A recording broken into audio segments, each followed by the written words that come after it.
Bapak, Ibu, Saudara-saudari terkasih dalam Yesus Kristus, kita berjumpa kembali dalam percikan permenungan di hari Minggu Pekan Biasa ke-11, 12 Juni 2022. Hari ini adalah Hari Raya Tritunggal Maha Kudus.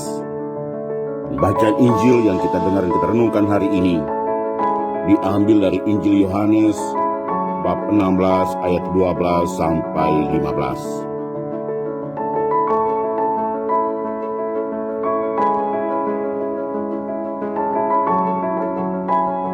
Yesus berkata kepada para murid-Nya, "Masih banyak hal yang harus kukatakan kepadamu, tetapi sekarang kamu belum dapat menanggungnya. Tetapi apabila Ia datang, yaitu Roh kebenaran, Ia akan memimpin kamu ke dalam seluruh kebenaran.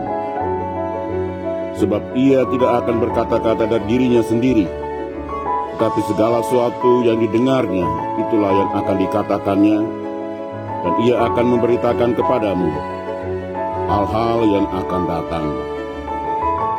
Ia akan memuliakan Aku, sebab Ia akan memberitakan kepadamu apa yang diterimanya daripadaku. Segala sesuatu yang Bapa punya adalah Aku punya. Sebab itu Aku berkata, Ia akan memberitakan kepadamu apa yang diterimanya daripadaku." Demikianlah sabda Tuhan. Terpujilah Kristus.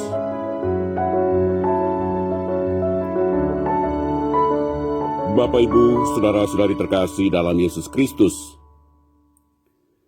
realitas yang tidak bisa dibantah oleh manusia, yakni Allah itu tidak terbatas. Dengan kata lain, Allah itu maha segala-galanya, maha luas, maha lebar, maha dalam. Sedangkan manusia itu sangat terbatas. Karena Allah itu tidak terbatas, maka konsekuensi logisnya, sampai kapanpun manusia yang terbatas tidak akan mampu mengerti dan memahami Allah yang tidak terbatas.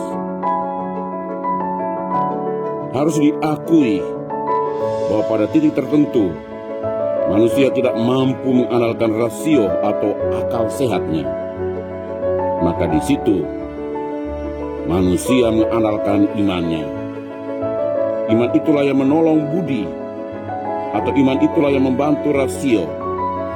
Dengan demikian menjadi jelas bahwa rasio dan iman saling mendukung satu sama lain, bukan bertentangan satu dengan yang lain. Saudara-saudari terkasih dalam Yesus Kristus, gereja pada hari ini merayakan Hari Raya Tritunggal Maha Kudus atau Trinitas. Gereja mengimani Allah Bapa, Allah Putra, Allah Roh Kudus. Ada pribadi Bapa, Putra, dan Roh Kudus, namun satu Allah. Walaupun ada 3 pribadi, tetapi harus digarisbawahi bersama satu Allah. Inilah misteri Allah Tritunggal Maha Kudus yang diimani gereja sebagai sebuah kebenaran yang tidak bisa diganggu-gugat oleh siapapun. Dalam hal ini, gereja percaya untuk mengerti, bukan gereja mengerti untuk percaya. Allah Bapa yang menciptakan dunia dan segala isinya.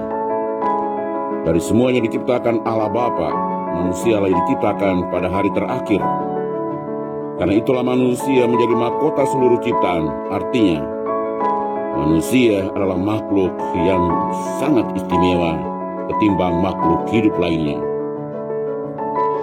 Allah Bapa yang menciptakan dunia dan segala isinya, tetap memelihara ciptaannya sampai kapanpun.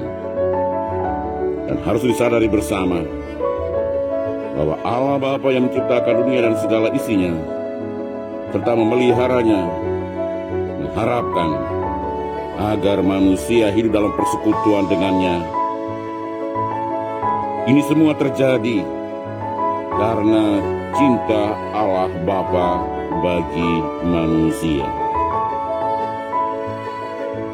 Allah Putra diutus oleh Allah Bapa ke dalam dunia untuk menyelamatkan umat manusia yang berdosa. Allah Putra hidup dan berkarya dalam dunia. Dia mewartakan kabar baik dan melakukan perbuatan baik. Dia mengorbankan seluruh hidupnya untuk menyelamatkan umat manusia. Setelah menyelesaikan misinya dalam dunia, Allah Putra kembali kepada Allah Bapa yang mengutusnya dan menyatu di dalam kemuliaan.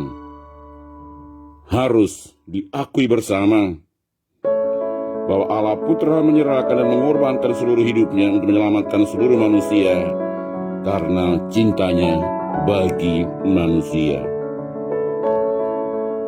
Allah Roh Kudus diutus oleh Allah Putra dari Allah Bapa ke dalam dunia untuk menjiwai gereja. Allah Roh Kudus menguatkan, meneguhkan, menghibur, menyemangati umat manusia dalam perjalanan sejarah selanjutnya menuju pada kehidupan yang abadi.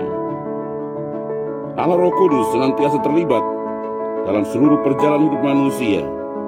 Dia terus membimbing manusia agar manusia tetap melangkah dalam jalan keselamatan. Harus kita akui bersama, kita sadari bersama bahwa kehadiran Allah Roh Kudus untuk menjiwai dan menyertai manusia karena cintanya bagi manusia. Saudara-saudara terkasih dalam Yesus Kristus, menyadari bahwa Allah Bapa, Allah Putra, dan Allah Roh Kudus telah mewujudkan kasih yang nyata bagi kita manusia dalam dunia. Maka sebagai gereja yang hidup dalam zaman ini, kita pun bersyukur atas cinta Allah Tritunggal. Ungkapan syukur kepada Allah Tritunggal Maha Kudus diterjemahkan dengan mengasihi Allah Tritunggal dan mengasihi sama yang kita jumpai dalam kehidupan kita di tengah dunia ini. Mengasihi Allah Bapa berarti melakukan perintahnya dan mengikuti kehendaknya dalam kehidupan kita di tengah dunia. Mengasihi Allah Putra berarti ikut ambil bagian dalam pengorbanannya. Kita berkorban untuk sesama kita. Mengasihi Allah Roh Kudus berarti mensejajarkan hidup kita seturut bimbingannya, sehingga kita melakukan yang baik dan benar sesuai dengan kehendak-Nya. Allah Tritunggal Maha Kudus telah mengasihi kita tanpa kita memintanya. Sungguhnya kasih Allah Tritunggal bagi kita atas inisiatif yang datang dari Allah. Karena itu kita pun sebagai gereja harus mengambil inisiatif untuk mengasihi Allah dan sesama. Selamat berhari Minggu, selamat bersyukur, salam doa dan berkatku untuk semua. Tanjung Uban, Gereja Katolik Santo Yohanes dan Bosco, Minggu 12 Juni 2022, RD Agustinus Tupenbelo Kabelen, Adonara.